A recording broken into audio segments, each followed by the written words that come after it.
Hello everybody, welcome back to another Pandora Hearts discussion video, this time volume number 23.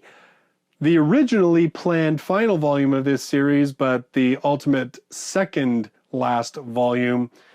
As always, tons of spoilers ahead, so if you haven't read this volume, just do so before you watch this video.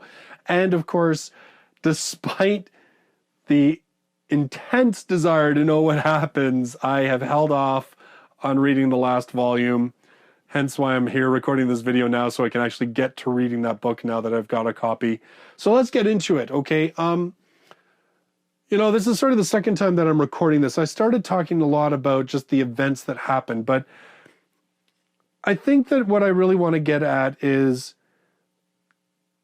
sort of the deeper things. Like, instead of a play-by-play, let's talk about how we shift from relationship to relationship and what this means.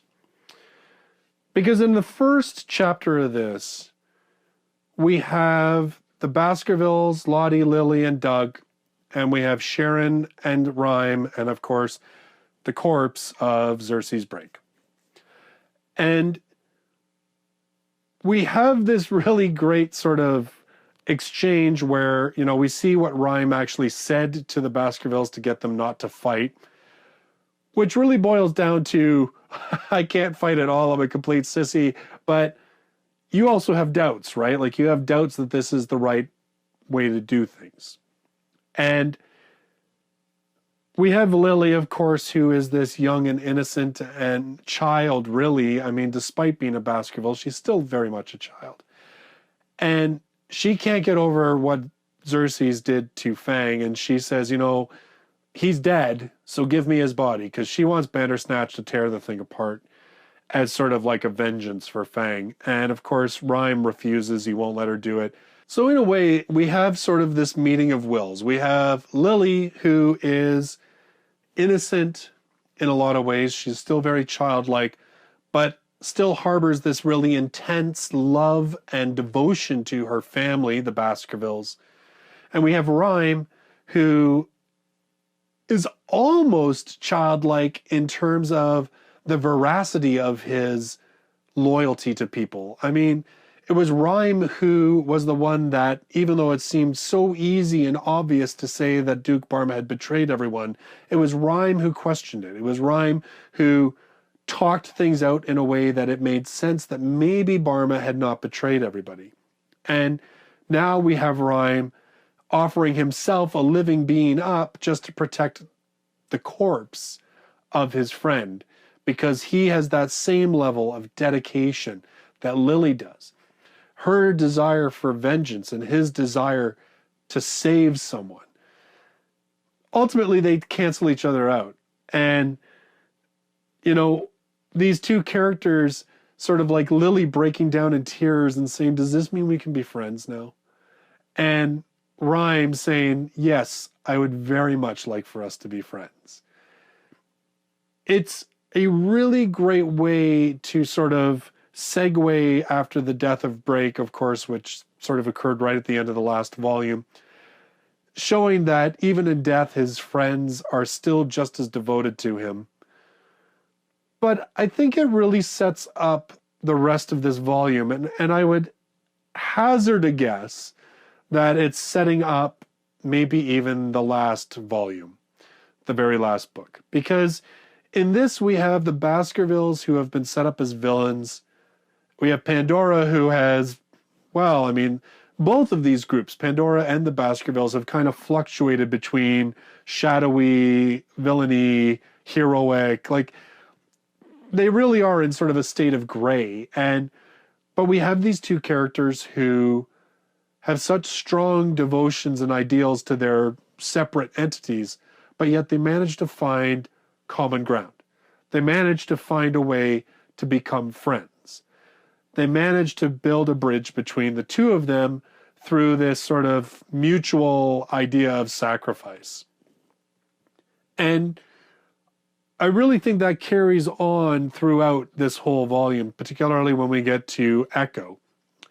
But let's talk about some other stuff too, because there's a lot of things that go on for these characters. And you know, the last couple of volumes have really focused on, you know, one major character and sort of settling their backstory and everything else. But this one, it kind of revolves around a bunch of different characters. Of course, Vincent is a huge part of this. Vincent is this character that at one point seemed irredeemable, then would turn around to do something that made him quite redeemable. And he's always fluctuated between those two paths. And it's always been kind of an interesting thing to watch him and say, who is he really? Like, what is he actually really trying to accomplish? And when we finally found out the answer, it really kind of made sense. I mean, it kind of explained where, if he truly was dedicated to this idea of erasing his existence, it kind of explains why he was willing to do damn near anything, because ultimately all of that would be washed away because he wouldn't exist, right? Those deeds that he did would become nothing because he wouldn't be there to do them anymore. And we have this thing, though, where now he has doubt in himself. And I did enjoy the fact that he actually referenced that it was Brake who had sort of planted some of these seeds of doubt in him. Because I think I said that in the last volume, like we had talked a bit about how these two characters kind of mirror each other in vastly different ways. And, you know, a character who is so obsessed with the past and a character that seems very much rooted in the present. And they're two opposite points of view, right? And seeing that Vincent was influenced by Brake, I thought was a really good thing. And of course, it's the start of cracks in Vincent's sanity, basically, because now he doesn't know if he can die. He's not afraid of dying.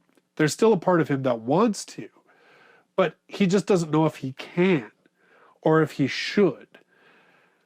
And this eventually, with all of them landing in Sablier, it ends up landing him in a really tough spot because he loses his mind because he starts witnessing the murders and the fires and everything else, and he loses control of the headhunter chain, which is revealed to be Miranda Barma, which I gotta tell you, I was surprised. I shouldn't have been. I mean, when I look at it, it's as obvious as can be. But I guess because the past Duke Barma, the one that wrote the journals making it look like Jack was a hero, he said that part of the reason he was doing it was so that Miranda wasn't kind of implicated in everything because he didn't want the family to be tarnished. And I guess I made the assumption that that meant that somehow she was still around. But clearly she was not. And instead, she, of course, became this chain. And how wicked is, and I mean like not wicked cool, I mean wicked as in like mean, is Oswald to be basically like, you creepy chick, nope, I'm not even going to kill you. I'm just going to incapacitate you so that you can't do anything more. And you are going to get stuck in the abyss and turned into a chain. Like, man, Oswald, like, really, like, Oswald is a really dark, vengeful dude, you know? He really is. Like, I don't know, you know, it's funny how, on the one hand, we thought he was the villain, and then he wasn't really the villain, but yet, he is really dark. He's really, really dark. And particularly when we see the emotions that he's approaching this whole issue with, right? That sort of guilt and vengefulness and anger. And it's interesting that we have Oz, who of course represents the exact opposite, that Oz wants to maintain everything. Oz is doing it because of the love and warmth and connections that he has with other people, whereas Glenn is like, all that stuff was weakness. That is why I was blinded to what Jack actually was. And we have these two forces working against each other. And of course, Vincent losing his mind, and we find out, oh, yep, the chain is Miranda Barma. And I love that one statement where Glenn is like, you poor man or whatever, you are still trapped by that woman's curse.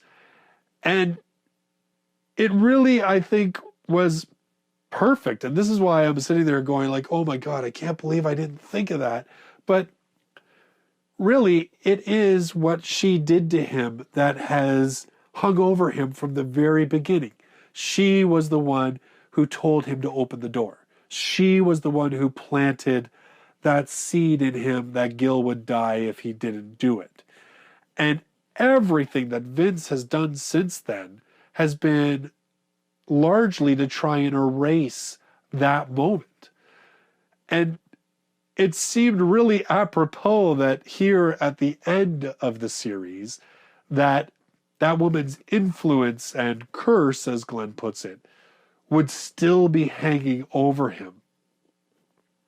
And how cool was it that ultimately what solves the whole thing is Ada? And I kind of, I guess when I saw that they had brought Ada with them, I got to admit, part of me kind of thought that she was somehow going to play it out with Vincent. I didn't know how. I didn't know whether it'd be a good thing, bad thing. Didn't know. But it made sense, right? I mean, part of me, I was kind of like, your devotion's a little cuckoo. But at the same time, I think because that's why Mochizuki, I think, shows us the young Vince, the child Vince, and that he actually is able to interact with Ada. And I think it's because it gives that groundwork where we understand, and she understands, that yes, he's done bad things, but it's because of this trauma, that it's rooted in love that he did this stuff. And because of this trauma and because of the horrors and the guilt of what happened to him, it's what's made him be this person. It's what's made him do all these things. And Ada finds it in her heart to forgive him.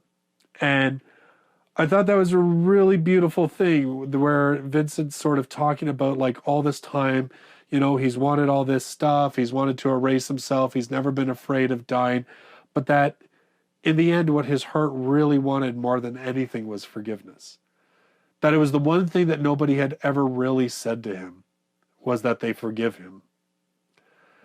And it really falls to Ada, of course, like who else could have done that? I don't think Gil's forgiveness would have mattered. In fact, we saw Gil interacting with Vince, trying to convince him, like, even if you go back and erase yourself, you're going to create a Gil who isn't me.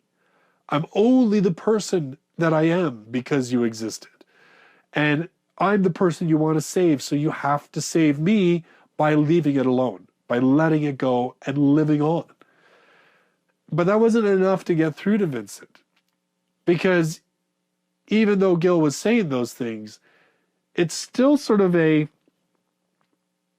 was all about Gil, right? Like, I think that's what it boils down to. And I think that's where and I don't know whether Mochizuki herself is really thinking it this way. It wouldn't surprise me if she is, because she seems very talented. But it's that whole idea that Gil is trying to convince Vincent not to do something because of Gil, that it's all for Gil. And even Gil says, like, he doesn't really understand Vincent, and he hasn't really found a way to understand who Vincent is, but that he also feels Vincent doesn't understand him.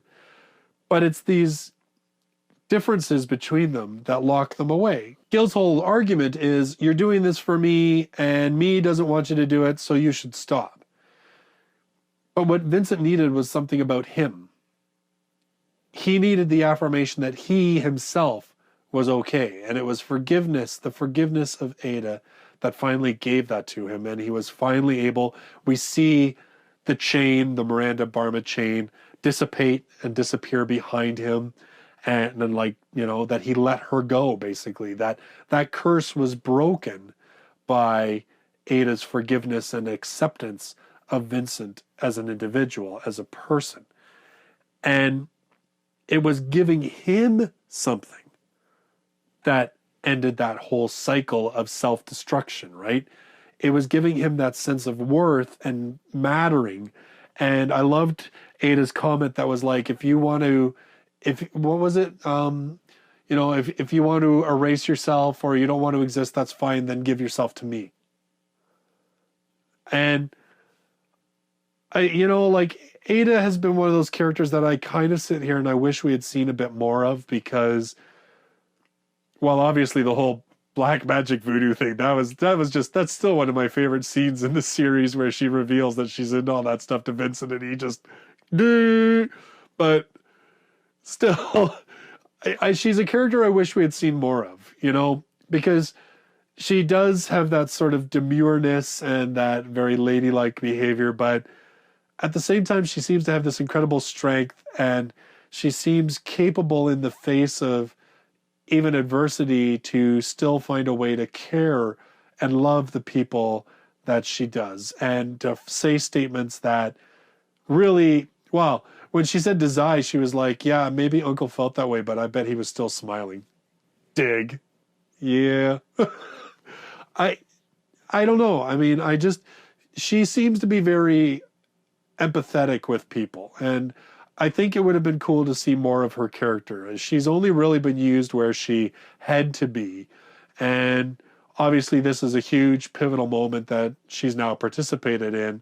But I really wish we had seen more of this character throughout the series because it would have been cool to see a bit more of her growth and development as we went along.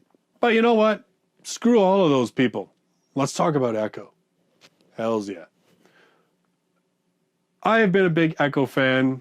You all know that. You've been watching these videos. You know I'm an Echo fan. And even Oz/Echo, yeah, I'll ship that. But I got to admit, I've always had that sinking feeling that I'm like, where does Echo fit in with the trio? She doesn't really, right? She really doesn't. And that kind of has had me feeling these bad feelings about what was going to happen. And again, we talk about parallels, right? So I've just talked about Vincent and the whole idea of Ada giving him forgiveness and Ada investing in him as an individual that allows him to stand up again.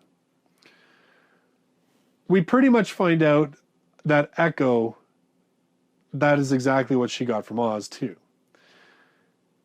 Now, I know in the last video I was really confused because I was like, why is it that Echo is acting like the crazy one and Noise is acting like the demure, quiet one? Like, why did they screw up translation-wise? And everybody said, no, you'll see. So now I see. Now I get it. There have been many Echoes.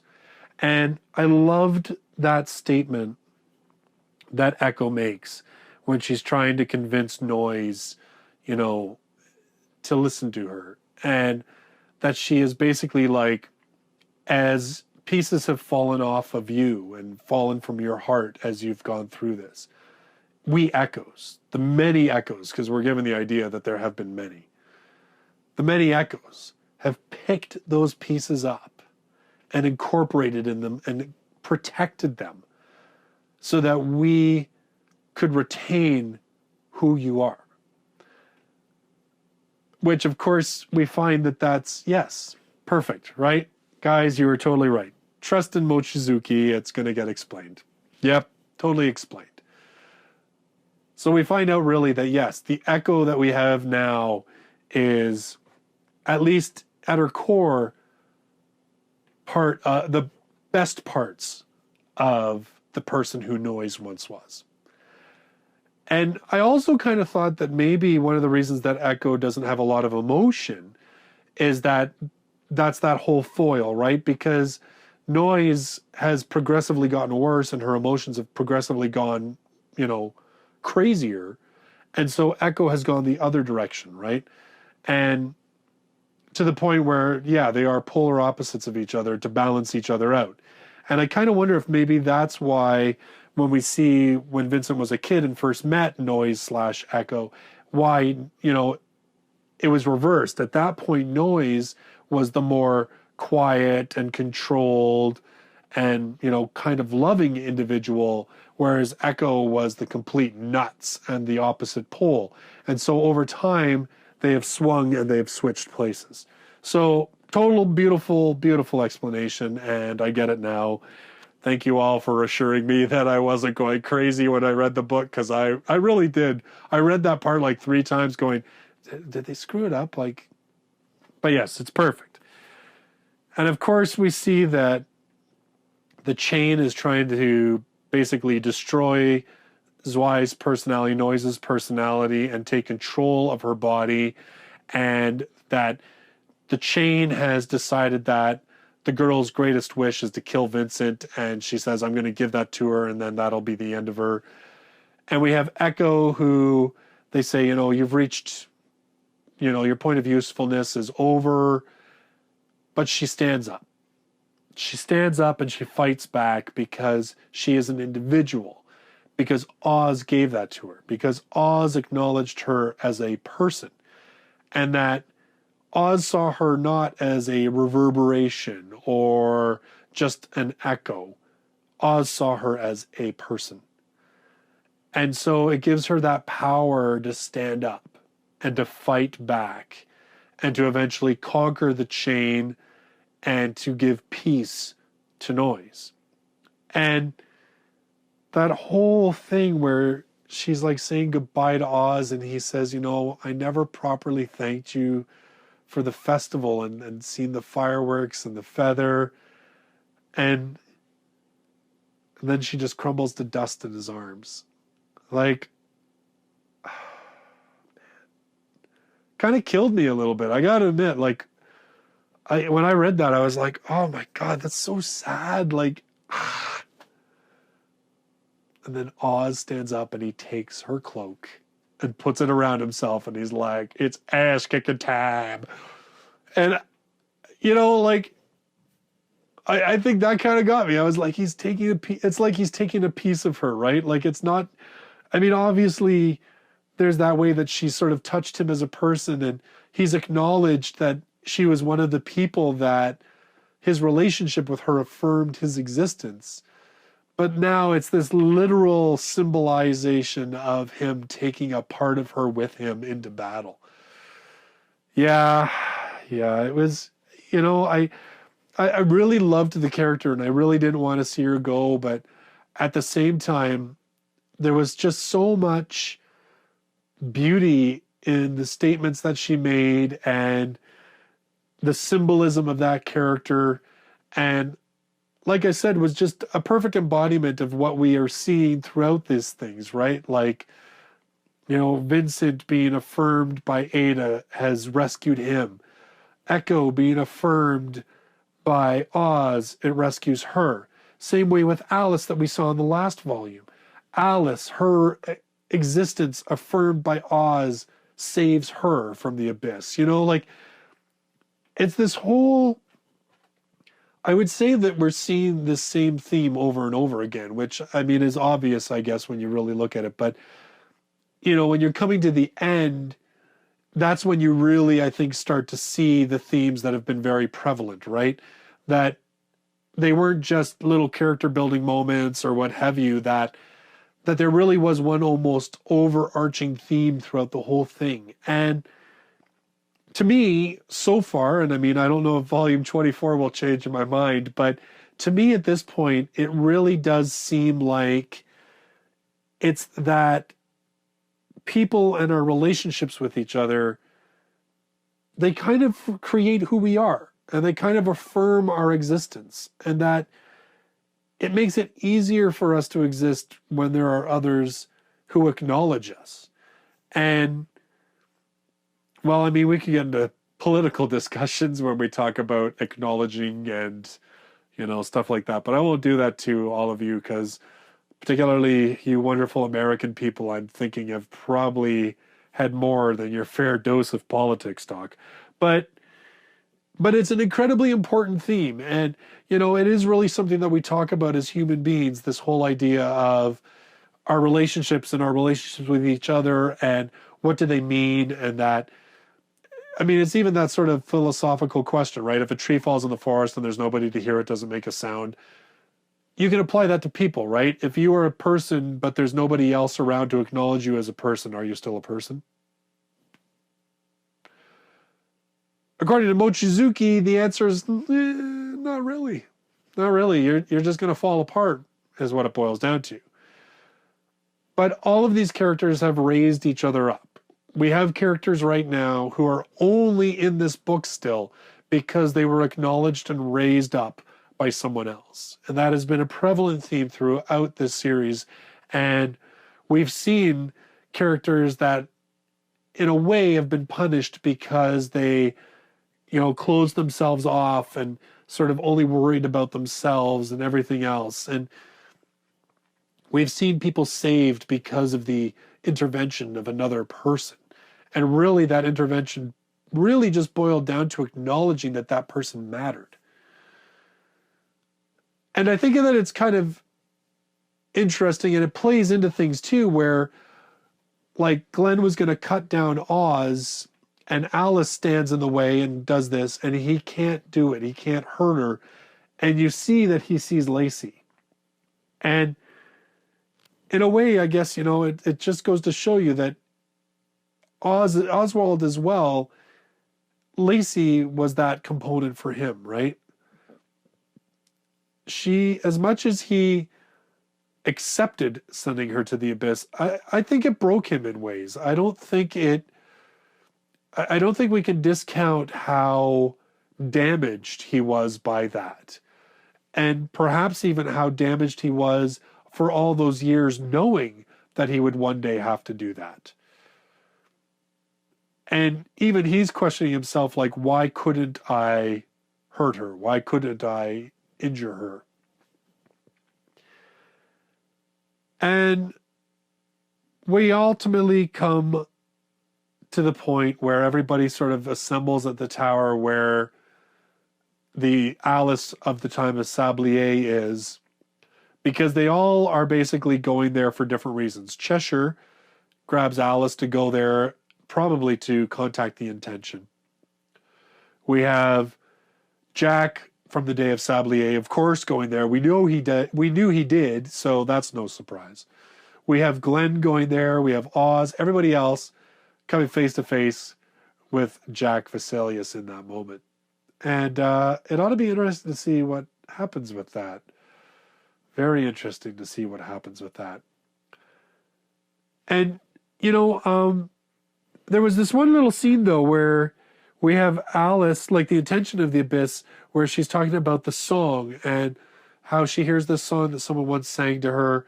And then all of a sudden, like, everything starts crashing around her. And she's like, no, don't do this. Don't destroy the world of this story. And I wasn't too sure what was going on with that. I didn't know if that was somehow the lurkers were getting involved, which, I mean, would seem kind of odd given how it was left at the end of the last volume. Or if that was just the world starting to break down because of the chains, or if that was something happening because time was starting to be messed with. I don't know. I guess I'm going to find out. I did try to do a video where I talked about each individual thing that happened throughout this volume. But it just didn't feel right. It felt better just to talk about these characters and ultimately where their journeys have taken them in this book. And I really think that at this point, we can say that every single character in this book has grown substantially, which to me is always the hallmark of a really great story and a hallmark to really great characters. And I really, really appreciate how each person's story feels very individual, and yet you can still draw all these parallels between them that they kind of all add up to a singular whole. I would love to know how Mochizuki wrote this. I would love to know how much she plotted ahead and how much she had mapped ahead and everything. I would love to know that. But I don't know if I've seen any interviews with her, so maybe I'll have to Google that now that I'm near the end and I'm not afraid of spoilers as much anymore. So anyway, that's going to be this video for volume number 23. 24 is next. The end of this series. Thank you guys so much. You've hung in there with me. This has taken, what, almost over a year to do this series of videos? So, and I know that's pretty much all my fault because I took big gaps between some of them. But nonetheless, here we are. We're just about done. Of course, again, if there is anything you want to talk about, please put it in the comments. I know that I'm not covering everything. I just, these videos, it would go on and on and on. And I really think at this point, all of you have read the book, you know the individual things. So all that really I think is most important is talking about the sort of themes and ideas that we're seeing in this. So again, thank you so much for watching the video and hanging in there on the long one. I will see you in the next and final video of this series. Till then, bye-bye for now.